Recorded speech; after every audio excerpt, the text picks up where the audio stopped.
Good morning, praise the lord, hallelujah.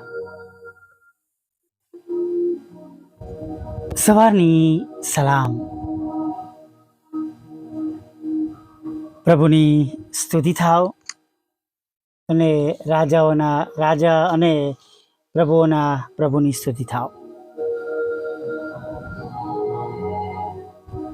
નવા દિવસમાં પ્રભુ આપ સર્વને સાંભળનારને, વિશ્વાસ કરનારને પુષ્કળ આશીર્વાદિત કરો. આમીન. Praise the Lord. તો અંદર આવતા તેમજ બહાર જતા આશીર્વાદિત થશે. Yes, go ahead. પ્રભુમાં આગળ વધો. હાલેલુયા. પવિત્ર શાસ્ત્ર બાઇબલ ભવિષ્યવાણીથી ભરેલું છે નહીં? જેના કરારમાં આપણે જોઈએ છે નહીં? પ્રભુ ઈસુ વિશે ઘણી બધી સાબિતીઓ અને ભૂતકાળમાં ભવિષ્યવાણીઓ થયેલી અને પૂરી થયેલી આપણે જોઈએ છે. અને પ્રભુથી પસંદ કરાયેલી એવી એક દીકરી, જેમને આપણે મધર મેરી, પ્રભુ ઈસુના મા તરીકે, મરિયમ તરીકે ઓળખીએ છીએ નહીં, જાણીએ છીએ. અને લખવામાં આવ્યું છે કે હવે પછીની પેઢી તને ધન્ય કહેશે. અને એમના પેટના ફરજનને આપણે ભજીએ છીએ. Praise the lord. કે જે પવિત્ર આત્મા દ્વારા જેમનો જન્મ થયો. હાલેલુયા. Praise the lord. તેમના જીવન વિશે જો વિચારીએ ને તમે, તો ઘણું બધું શીખવા મળે છે. ચોક્કસ બધા પોતપોતાની રીતે આ બાબતને માને છે, જુએ છે. અલગ અલગ રીતે પ્રભુ મંદિરમાં આપણે ઘણી બધી બાબતો જોઈએ છે, રાઈટ? પણ અત્યારે એ બાબતો નથી. અત્યારે હું જે કહેવા માંગુ છું, આપણે એના પર ફોકસ કરીએ. કે તમે જુઓ કે જેમ નૂહના સમયમાં નૂહને ઈશ્વરે ન્યાય ગણ્યો, એમ આ સમયમાં પણ કે જ્યારે એ 400 યર્સનો ડિફરન્સ, અને એવા સમયમાં એક વખત આપણે નિર્ગમનો જોઈએ છે કે દેવ સાંભળે છે અને મૂસાને મોકલે છે. અને હવે અત્યારે ભવિષ્યવાણીઓ પૂરી થાય અને જેમ લખવાનું છે, કુંવારીના પેટે દીકરો થશે નહીં? અને જે દિવસે ગાબ્રિએલ દૂતે મરિયમને પુત્ર થશે એવો સંદેશો મળ્યો, તે દિવસને બુક ઓફ કોમન પ્રેયરમાં સ્થાન આપવામાં આવ્યું.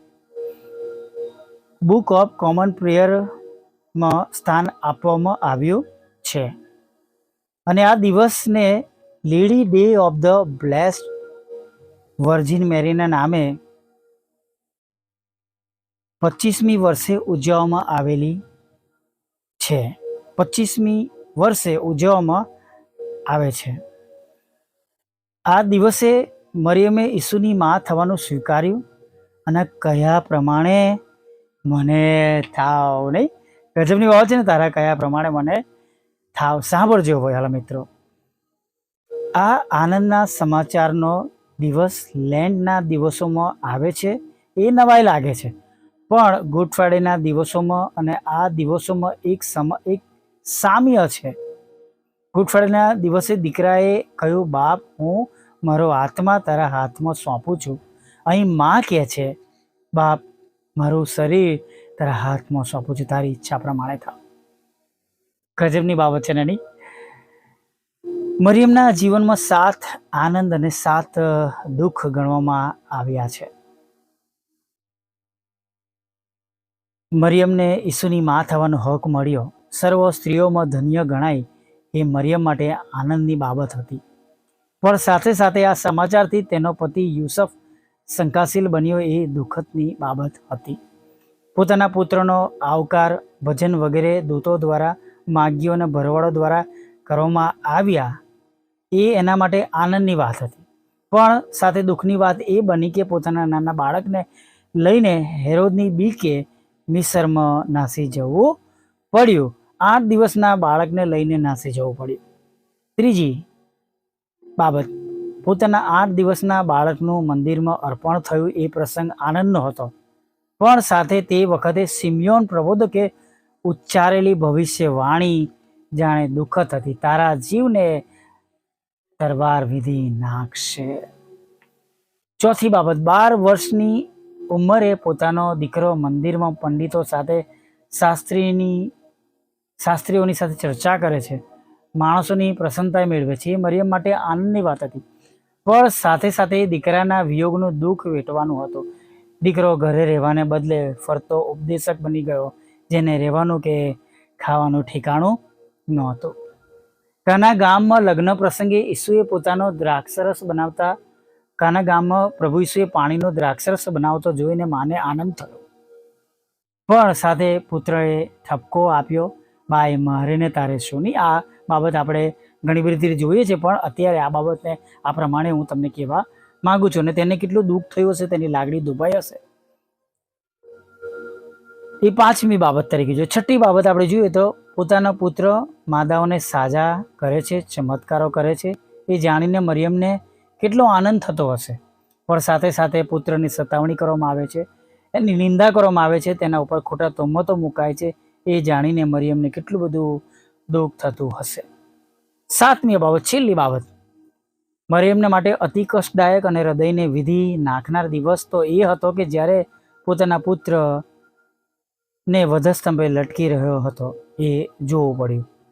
અને સિમિયોને જે ભવિષ્યવાણી કહી હતી એને પૂરી થતા તે જોઈ શક્યા.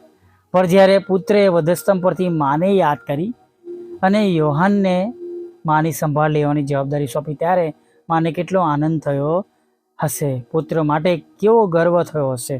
અને એથી વિશેષ જ્યારે પુત્રએ મરણને હરાવીને વિજય મેળવ્યો, પુનરુત્થાન પામ્યા, ત્યારે માના હરખનો પાર નહીં હોય. દુઃખની અને આનંદની મિશ્રિત લાગણીઓથી ભરેલી એવી મરિયમ માને માન આપીએ અને તેના પેટના ફરજનને ઈસુને આપણે ભજીએ.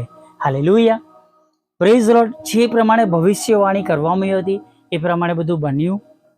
અને જે બધું વેઠવું પડ્યું એ બધું આપણે જોયું. કદાચ આવી બાબતો બહુ ઓછી આપણે સાંભળી હશે, પણ આજે હું આ તમારી આગળ આ 7 બાબતોને લઈને આવ્યો છું. અને આપણે પ્રભુની સ્તુતિ કરીએ, આરાધના કરીએ. દુઃખોમાં પણ પ્રભુ આપણી સાથે છે. અને દરેક બાબતો જે તમારા અને મારા માટે આ જે આયોજન કરવામાં આવેલી છે, અથવા જે તેમની યોજનાઓ છે, તેમના દીકરા દીકરાઓ તરીકે ઓળખાવાના બાદ એ તમારા અને મારા જીવનમાં આપણે પ્રાપ્ત કરવાના છે. હાલેલુયા, તેને કોઈ માણસ રોકી શકતો નથી. Hallelujah, praise the lord. અને જે આજે સવારમાં પણ તમારા અને મારા માટે આયોજનો છે, એ આયોજનો એક દિવસ તમારા અને મારામાં ખચિત પૂરા થવાના છે. હાલેલુયા. બસ આપણે વિશ્વાસ કરીએ અને વિશ્વાસથી પ્રભુની પાછળ ચાલીએ. અને જે બધું લખવામાં આવ્યું છે, કહેવામાં આવ્યું છે, એમાંની ઘણી બાબતો આજે આપણે પૂરી થયેલી જોઈ રહ્યા છે, ત્યારે સતર્ક બનીએ, કેમ કે તેમનું આવું નજદીક છે અને તેમની કહેલી બાબતો હવે પૂરી થનાર છે. એ આપણે આગળ જતા જોવાના છે. Praise the lord. આ વૈજ્ઞાનિક પ્રાર્થના સાથે દિવસમાં આપણે આગળ વધીએ. ભલા પ્રભુ, અમે તમારી સ્તુતિ કરીએ છીએ અને તમારો પુષ્કળ આભાર માનીએ છીએ. આ સુંદર સમય તમે અમારા જીવનમાં ઉમેર્યો છે. તમારું પવિત્ર ભલું નામ લેવાના માટે તમે આ સુંદર સમય આપ્યો છે. ત્યારે પ્રભુ અમે તમને ધન્યવાદના અર્પણો ચઢાવીએ છીએ. પ્રભુ, ઘણી બધી બાબતો પ્રભુ તમે અમને જણાવી, જે પ્રભુ અમે જાણતા નથી એવી બાબતો બતાવી. સુખ, સારું અને દુઃખ અને આનંદ તમે અમને બધું બતાવ્યું છે ને દરેકનું પોતાનું મહત્ત્વ છે પ્રભુ. તેના માટે અમે તમારો આભાર માનીએ છીએ. જેમ અયુબ પર પ્રભુ બીમારીઓ આવી એનું પણ પ્રભુ કારણ હતું પ્રભુ, અને અમે જાણીએ છીએ કે તમારો મહિમા પ્રગટ થયો, તેના માટે તમારો આભાર માને છે. એ જન્મથી આંધળો માણસ પ્રભુ, એ તમે એને એ પ્રમાણે બનાવ્યો કે એક દિવસ તમારો મહિમા બીજાઓ જાણે પ્રભુ. એના માટે પ્રભુ અમે તમારી સ્તુતિ કરી છે. આજે પણ પ્રભુ એવી જે કંઈ બાબતો અમારા જીવનમાં છે જેના લીધે અમે અત્યારે દુઃખી છે, હતાશ છે, નિરાશ છે, ત્યારે પ્રભુ અમે અત્યારે આનંદ કરીએ છીએ, કેમ કે પ્રભુ એ સર્વ તમારા મહિમાના માટે છે. દુઃખ, બીમારી, તકલીફ ચોક્કસ પ્રભુ અમે એને એ રીતના સ્વીકારીએ છીએ કે જેમાં તમને મહિમા મળે છે. અને આ બાબતો અમારામાંથી દૂર જવાની છે, અને અમે તમારી સ્તુતિ કરવાના છે, અમે તમારી આરાધના કરવાના છે, અને તમારામાં ફરી વાર પ્રભુ અમે પ્રભુ પુષ્કળ આનંદ સાથે મુશ્કેલીઓને દૂર, એ તકલીફોને દૂર, અને પ્રભુ એ બાબતોને અમે દૂર થયેલી જોવાના છે એવો અમે સંપૂર્ણ વિશ્વાસ કરીએ છીએ પ્રભુ. વિશ્વાસ કરતા અત્યારે જ્યારે અમે તમારી આગળ વધીએ છીએ, આજે આખો દિવસ તમે અમારી સાથે લેજો, અમારી સંભાળ લેજો.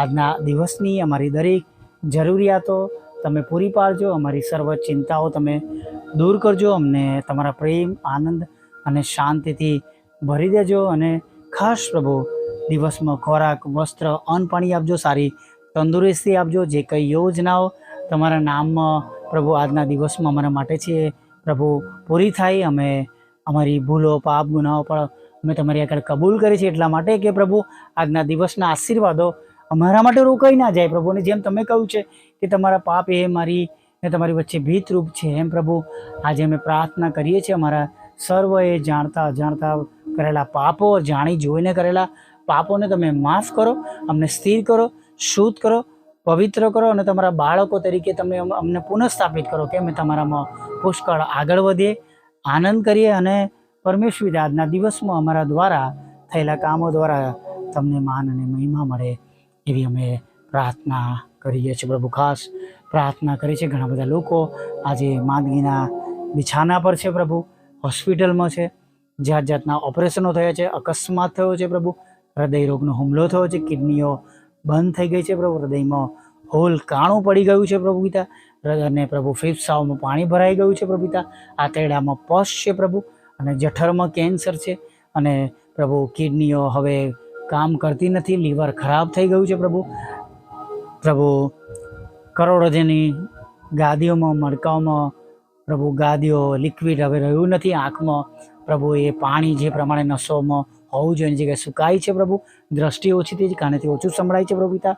અને પ્રભુ નાનું મોટું મગજ પ્રભુ કામ કરતું નથી, યાદદાસ્ત પ્રભુ ઓછી થઈ ગઈ છે, અથવા પરમેશ્વરથી યાદ રહેતું નથી પ્રભુ. ઘણા બધા લોકોને ખંજવાળાઈ રહી છે, ચામડીના રોગ છે પ્રભુ, ખેંચ આવી રહી છે, ચક્કર આવી છે, કોલેસ્ટ્રોલ વધી ગયું છે, સાઇનસ છે, માઇગ્રેન છે, આધાસીસી નામનો રોગ છે પરમેશ્વર પિતા, ચક્કર આવી રહ્યા છે, એસિડિટી થઈ ગઈ છે પ્રભુ પિતા.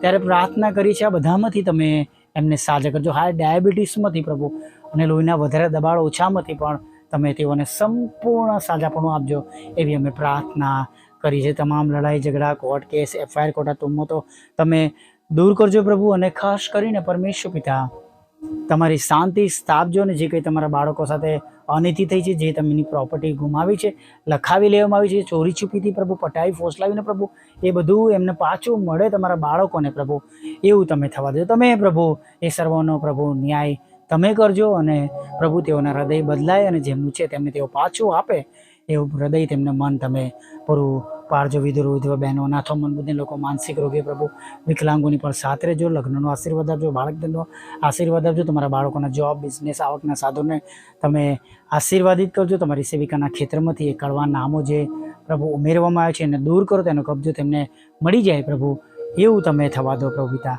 અને ખાસ પ્રભુ એ તમારી સેવિકાઓને બંને મકાનો વેચાય પ્રભુ, અને તેનો આશીર્વાદ પ્રાપ્ત થાય, આનંદ પ્રાપ્ત થાય એવું તમે થવા દેજો. પ્લોટના પ્રશ્નો તમારા સેવકના દૂર કરજો, અને પરમેશ્વર તેમના હકમાં, તેમના કુટુંબમાં જે તે બાબતો માટે પ્રભુ જે તે પ્રમાણે તેઓ કરી રહ્યા છે એનો આનંદ તેઓ માળે પ્રભુ, એવું થવા દેજો.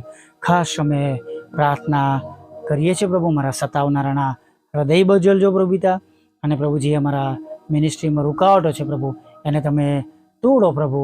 અને પ્રભુ ઘણા બધા સાઉલમાંથી આજે પાઉલ બને, તમારી સાથે એક મન ના થાય, તમારા પર વિશ્વાસ કરે પ્રભુ. અને જે પ્રભુ જે અમારા કાર્યમાં રૂકાવટો છે એ રૂકાવટો તમે તોડી નાખો પ્રભુ પિતા. એટલા માટે કે પ્રભુ અમે રોજે રોજ ઘણા બધા લોકો સુધી તમારી સુવાર્તા પહોંચાડી શકીએ. એના માટે સારા મજૂરો આપો, સાંભળનારા, મોકલનારા, વિશ્વાસ કરનારા લોકો બીજા અમારી સાથે જોડાય પ્રભુ, એવી અમે પ્રાર્થના કરીએ છીએ. જે ગુમાવ્યું છે પ્રભુ, બમણા આશીર્વાદ સાથે તમે પાછું આપજો. મારા બંધ દરવાજા ખુલ્લા કરજો. વાહનના રૂપમાં જે અરજ તમને કરી છે પ્રભુ, એ વાહનની અરજને પ્રભુ તમે આજે નોંધમાં લેજો. અને પ્રભુ આજે જ પ્રભુ એના રસ્તા અમારા માટે તમે ખુલ્લા કરજો. જે અમારા માટે અશક્ય છે પણ તમને બધું શક્ય છે એવો વિશ્વાસ અમે કરીએ છીએ પ્રભુ. તમામ લોકો જેઓ આ સંગતમાં છે તેઓની સાથે રહેજો, તેમનો દરેકનો કબજો તમે લેજો, તેમને ઉદાસીનતા તમે દૂર કરજો, તમે તેમને તમારા પ્રેમ, આનંદ, શાંતિથી ભરી દેજો, આર્થિક રીતે મજબૂત કરજો, દેવાઓમાંથી બહાર કાઢજો, તંદુરસ્ત કરજો. અને પ્રભુ જે તે કામ આજે હાથ મળે તેને સફળ કરજો. હમણાં સુધી થયેલા પાપોને માફ કરજો અને સાંજે તમારું ભજન કંઠી લેજો માગતા પ્રભુ ઈસુમાં આટલું અબા બાપ સાંભળીને માન્ય કરજો. આમીન, આમીન, આમીન.